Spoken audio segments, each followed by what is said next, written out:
Okay, we will call to order the Coventry Redevelopment Agency and take attendance. Caitlin Grenier, Chris Schuler, I'm here. Robert Brennan, Here. James Tarrow, Here. and Harold Larson, chairperson, is excused tonight.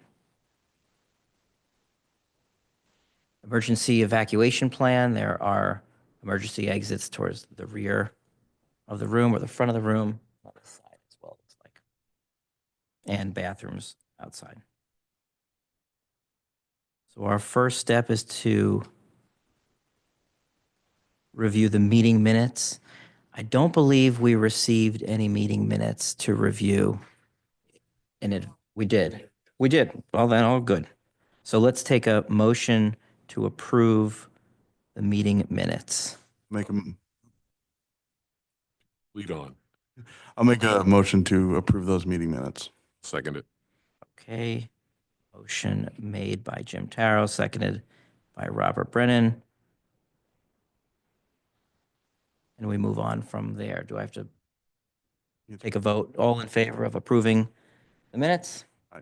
Aye. Okay. That passes. Next up, we have public comment on docketed items.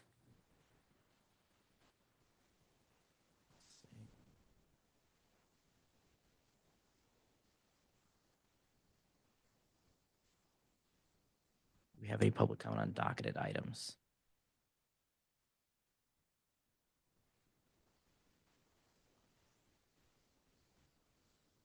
And name and address for the record.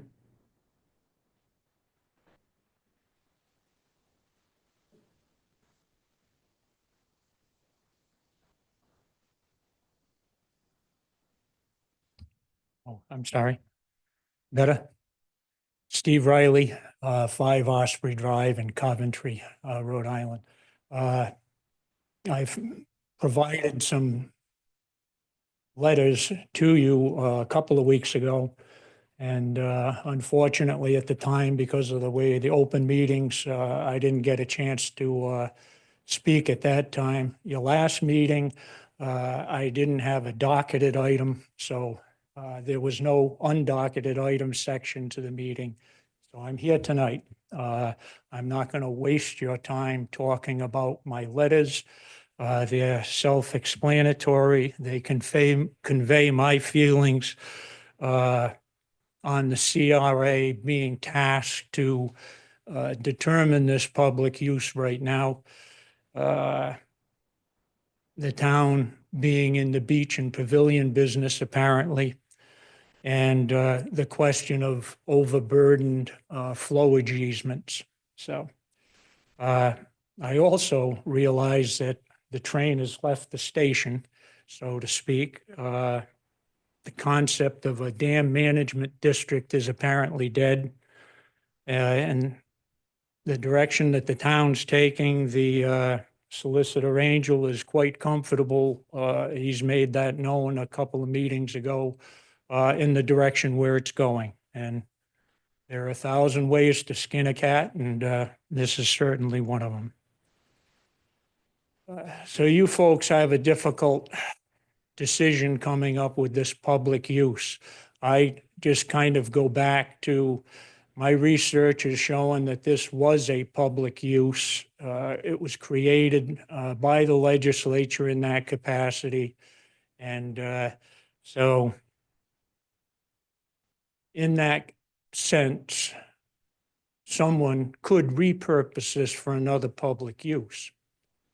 But that has fallen on deaf ears with the legislature, the attorney general, and the town council, and apparently the solicitor.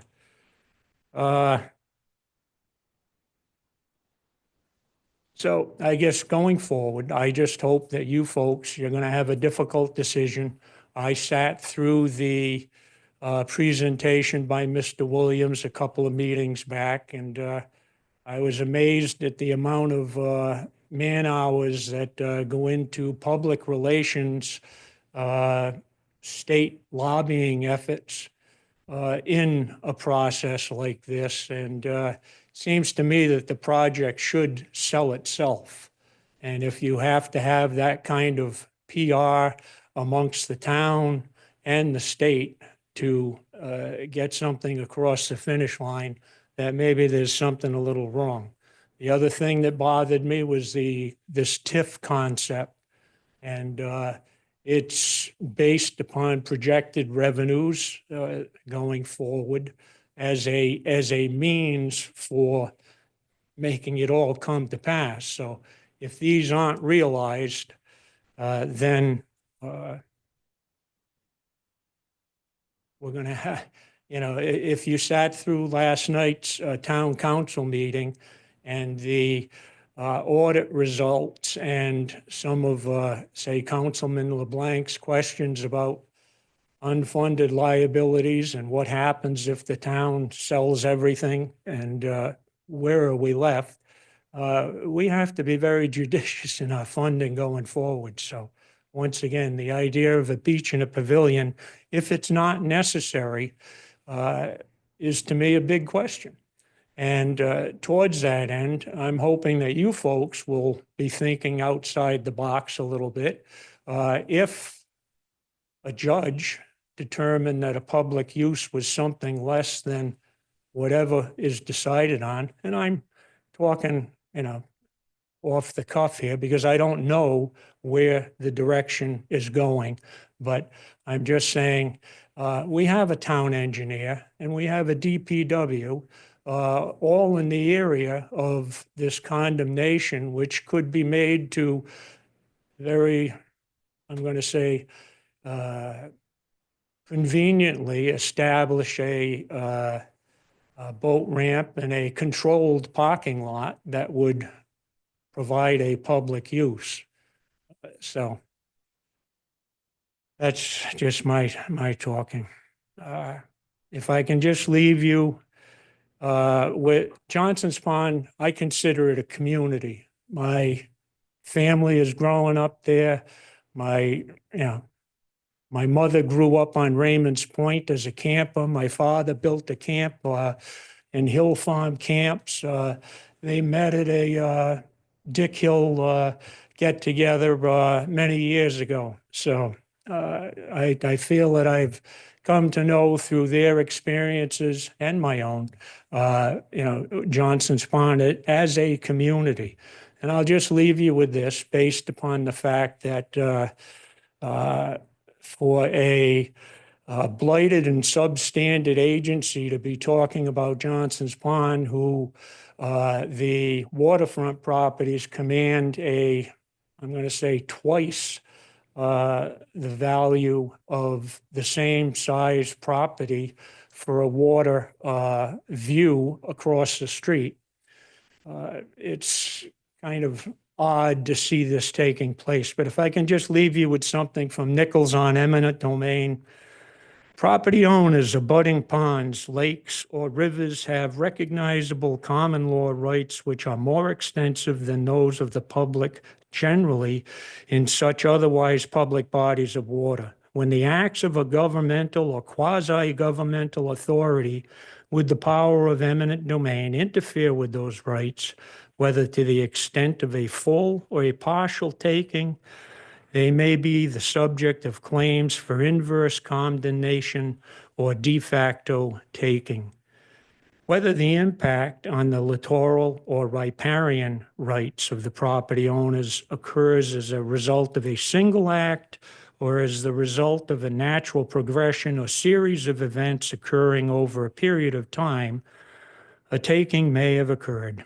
Thus, when the intrusion reaches the point whereby affecting the littoral right, it impacts the market value of the property or property rights associated with that right, it can arise to a level of a taking. So going forward, I wish you folks all the best, and I just ask you to be very considerate of Johnson's Pond as a community and the decisions that you make. If you have any questions on the letters I sent, thank you for your time.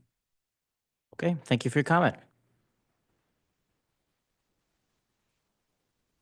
Any other public comments? And a reminder on docketed items. Okay, we'll close. You have to ask if there's comment online. Oh, any comments online? Didn't realize we were online. Okay, hearing no other comments, we'll close our public comment. And moving forward to new business, which is review of the redevelopment plan regarding Flat River Reservoir, Johnson's Pond property, consideration of the GZA proposal contract dated February 18th. This is an item we discussed at the previous meeting. We had some additions and amendments, and that went back to GZA. They have since sent that back to us for review. Assuming everyone had time to review the contract. It looked like they covered everything.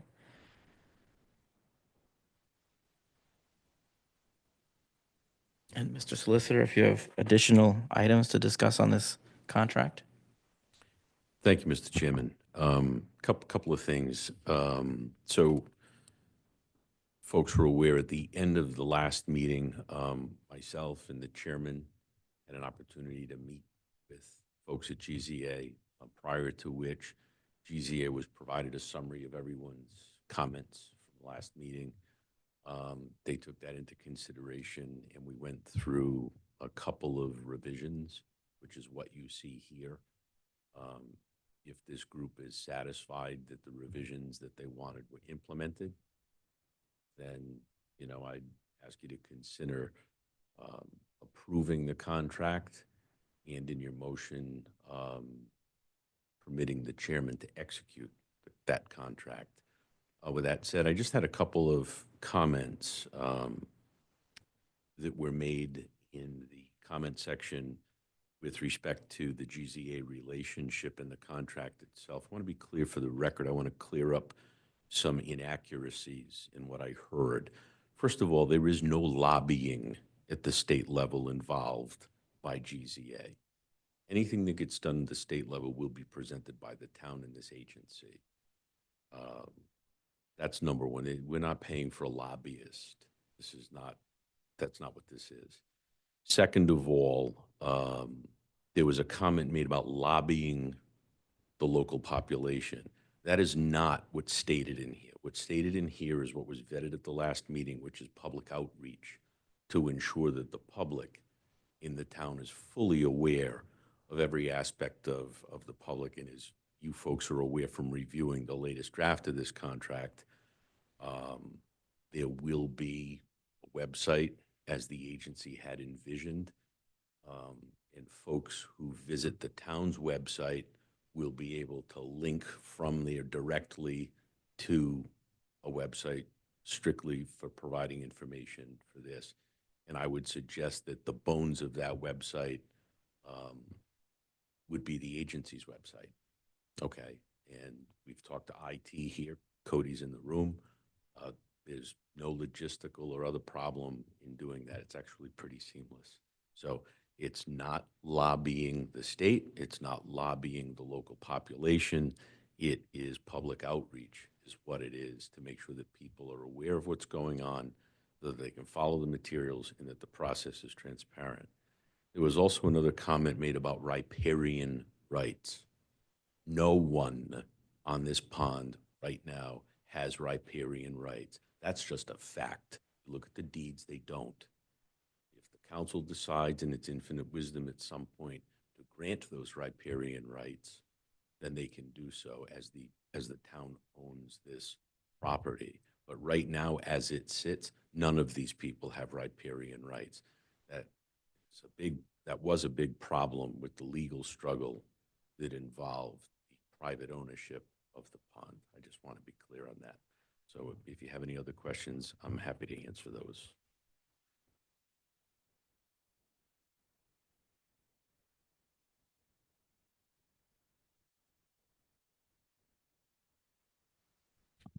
Question for you. The proposal that we will bring a motion to tonight and vote on, is any of this proposal public? It will be after it's a signed contract. It will be a public contract. and it will be available for public inspection. Yeah. Great. Okay. Well, that said, any additional feedback or thoughts or questions on the proposal? I've reviewed it, and it seems like everyone else here has, and they addressed everything that we discussed in the last meeting.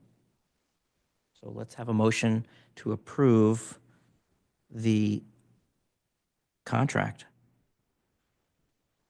If I may, Mr. Chairman, the motion should include directing the chairman as the lead of the agency to sign the contract, if that's the wish. Okay. So we will make that addition. Okay, so we'll take a motion to approve and direct the chairman to sign this contract. The motion. Okay, I'll second it. great. Motion made by Bob Brennan, seconded by Caitlin Grenier. All in favor? Aye. Okay, that motion passes.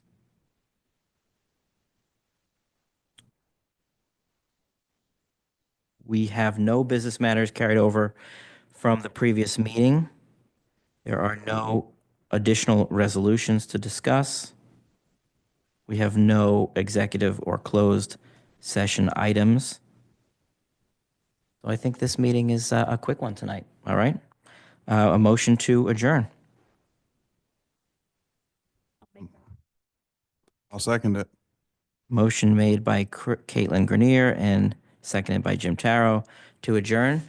That's all she wrote for the CRDA tonight. Oh, let's have a vote to close. Aye. All in favor? Aye. Aye, we're closed. Good night.